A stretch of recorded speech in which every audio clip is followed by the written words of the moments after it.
there, my name is Cayla McLeod and we are here at Oshkosh 2024. We're parked right in front of the Red Barn here in the Vintage Aircraft Association, and behind me is my pride and joy, a 1953 Cessna 170B powered by Stoots Aviation. The aircraft is equipped with a Continental Prime IO370 195 horsepower engine that dynos at 210. It's a real backcountry beast. So up front, we are looking at a Hartzell Trailblazer propeller. This thing is so much fun, and oh my gosh, does it make some noise. I absolutely love this prop.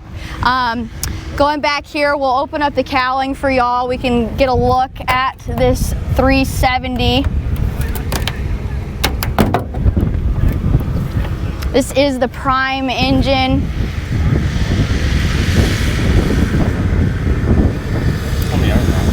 There's about 200 hours on the aircraft.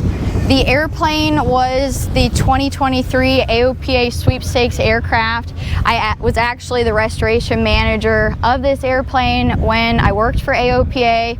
The winner sold the aircraft a few months ago to Dave, Stoots, and I to use as a demonstrator. That's what we use it for, to show off this IO370 conversion. You can put this engine on Cessna 170s, 172s, and Cessna 175s. I just don't want that blowing around.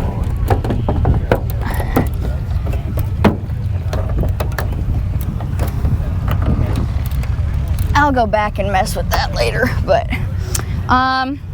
so tires, these are 26-inch Alaskan bush wheels. Obviously this is not stock. These things are super fun. Unfortunately, they've been on pavement a little too much lately. These things really do well on the grass, gravel, anything like that. But down in Georgia, we really just have grass to mess around with. I need to take it up to Alaska and really put it to work. This is a handle from Atlee Dodge, as well as the step. It makes fueling the aircraft super easy. It's a simple step, and then you're right here, no ladder required. So while I'm up here, we have micro aerodynamics vortex generators on the aircraft. It's just, I mean, the airplane doesn't want to stall with these things on it. It flies exceptionally well at low speeds, and it just handles like you wouldn't believe. So we have the Cessna 180 gear on this aircraft. We've got our brake line here. Of course, we had to paint it turquoise. I just love that color. We've got our brakes also matching. Another modification that's been made to this aircraft is it's equipped with Steen Aviation Sportsman Stole wing cuffs. So again, this airplane flies exceptionally well at low speeds. Again, it just does not want to stall. A power on stall is super uncomfortable. Your attitude, I mean, you're up like this. It's like you're on a roller coaster. So it's a lot of fun. So with this conversion, we have a new cowling that has to be made for the aircraft. We've got what we call here our lovely speed blisters. And then we have, of course, the new nose bowl as well. We've got LED lights all over the aircraft, modern.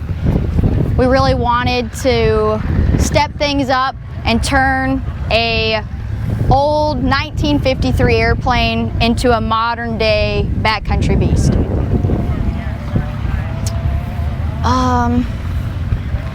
So I originally came out of flying Carbon Cubs, the Cessna 180. So going from those higher horsepower aircraft to a stock Cessna 170, that was a real wake-up call. The stock Cessna 170s are equipped with an 0300 engine, producing 145 horsepower. So I really threw rocks at this thing when it was stock. However, when we made the 195 horsepower engine upgrade with Stoots Aviation, the difference was night and day. This thing is like a rocket ship. You can put it full of bags, fuel, people, and you are out of anywhere in no time at all. We like to say it's better to have the power and not need it than need the power and not have it. We've got our flaps. We've got manual flaps in this aircraft. I prefer the manual flaps. Nothing's going to fail on you, and it's just super fun to pull that Johnson bar and just really have some fun with it.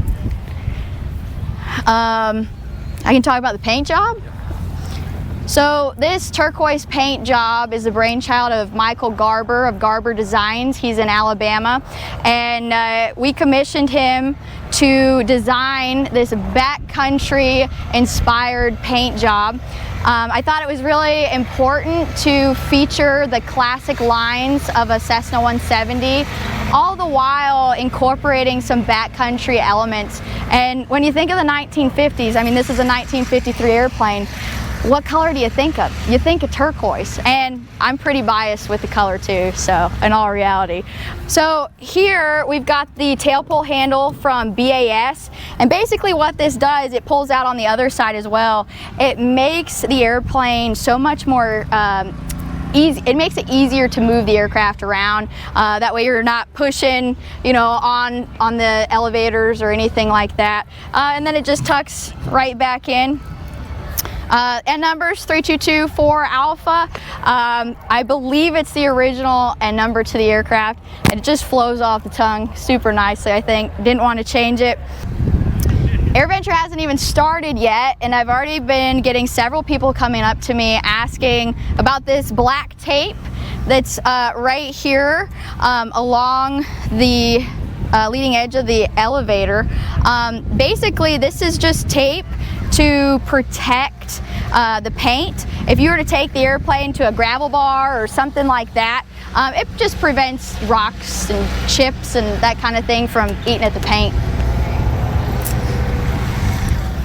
Here we are here. Everything on the 170 is super light, easy to move around, not heavy. We've got our trim tab here. Here's our nice, lovely rudder, the big round tail. The 170s, in my opinion, are pretty sensitive little airplanes. They're a little pitchy, super easy to over control. That's something I really had to get used to with it when I first got into the airplane. But once you get it figured out, she's really a baby doll. A really, really sweet airplane. In some windy conditions, she can get a little sassy. But other than that, I mean, she's a doll. Here's our standard tail wheel we've got here. Nothing fancy about it. We could have put the baby bush wheel on it from Alaskan Bush Wheels to match the 26-inch Alaskan Bush Wheels up front, but we have heard that those are a little bit not as easy to maneuver on the ground. So, and we're not flying it on gravel or anything like that. So, might as well just keep it standard. Again, everything is nice and easy to move around, lightweight. And again, we've got the tail pull handle from BAS right there.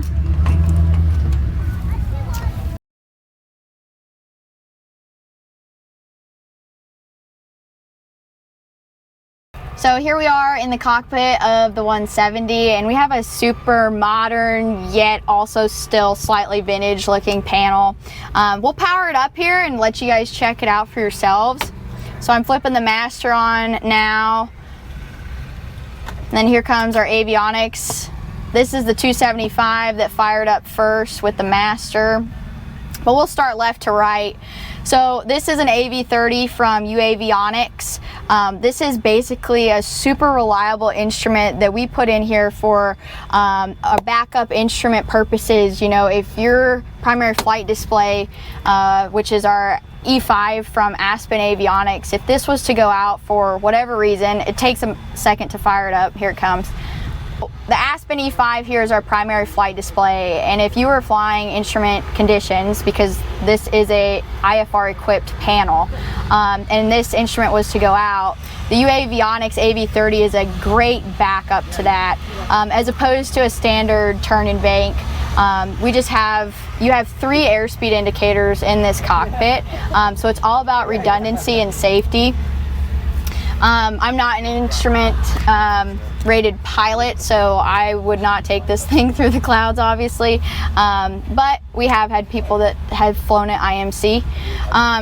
So again, that's our AV30. We've got a standard airspeed indicator altimeter. This is our Garmin GI275, and this is actually our engine monitor. It's super cool. Right here when it turns on, it tells you exactly how many gallons of gas we have. This is super accurate and reliable. You can see here on the hobs we got 189 hours, 150 hours on the tack. But anyway, there's a ton of information jam-packed in here, everything from your manifold pressure to your RPM, oil pressure, oil temp, fuel pressure, fuel flow. It's a very smart instrument. This is a page I visit quite frequently. This is our CHTs and EGTs. Everything's super easy to monitor from there. Besides that, we've got a PS Engineering audio panel. It's, again, a really powerful little device.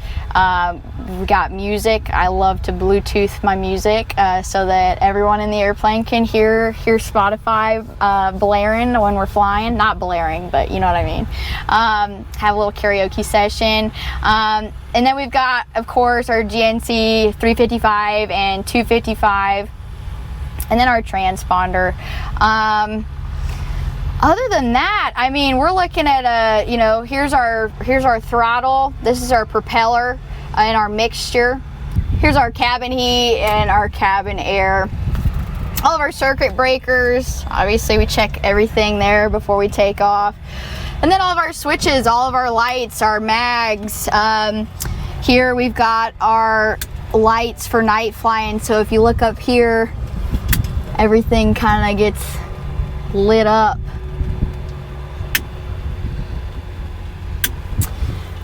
We've got a nice little glove box over here with important paperwork. We've got the charging ports from Garmin. Those come in handy. And I'm trying to think. Here's our flap handle here.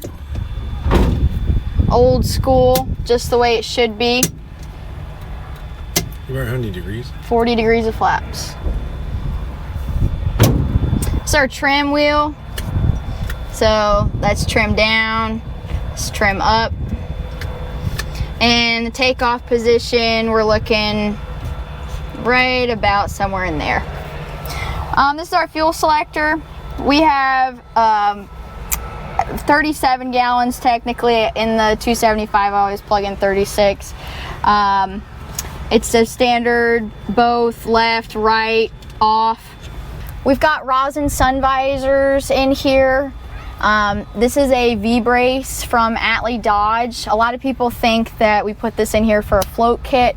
There is no float kit on the aircraft. We wanted it in here in case the winner was to take it backcountry flying. It just adds some extra rigidity to the airframe, kind of just holds everything together a little bit. We'll shut all of our switches off here. Off, off, off. We have Aerospace Industries, a little cargo pocket here. This is super fun. Put water bottles and stuff in. Comes in handy. You can never have too many pockets. Is it your fuel gauge? Yes. So we've got a fuel gauge over here. I definitely look at those. However, the 275 is a lot more reliable. The overall interior is super lightweight. We have folding jump seats in the aircraft from Lakeview Aeronautics. Obviously, you wouldn't want to sit in these things like if you're going across the country. They're not the most comfortable, but there's hardly ever more than 2 people in the airplane, so most of the time these are up. I've got a bunch of junk back there just from flying it up here to the show. We've got the custom backcountry mural, the hat rack, and we're actually going to be putting extended baggage in the airplane so that I can put more stuff in it. If you wanted to throw fishing poles or that kind of thing, that's super easy to do as well with that extended baggage. I'm trying to think what else. One of my other favorite little things that the interior shop did was this obviously used to be the ashtray. However, we turned this into the headset jacks for the passengers. So that was a nice little touch. So on the ground, the airplane taxis super well. The brakes work very well. Obviously, if you got to get the tail wheel straightened out or anything, you're going to want to add sometimes more power than just taxiing straight down the taxiway or that kind of thing.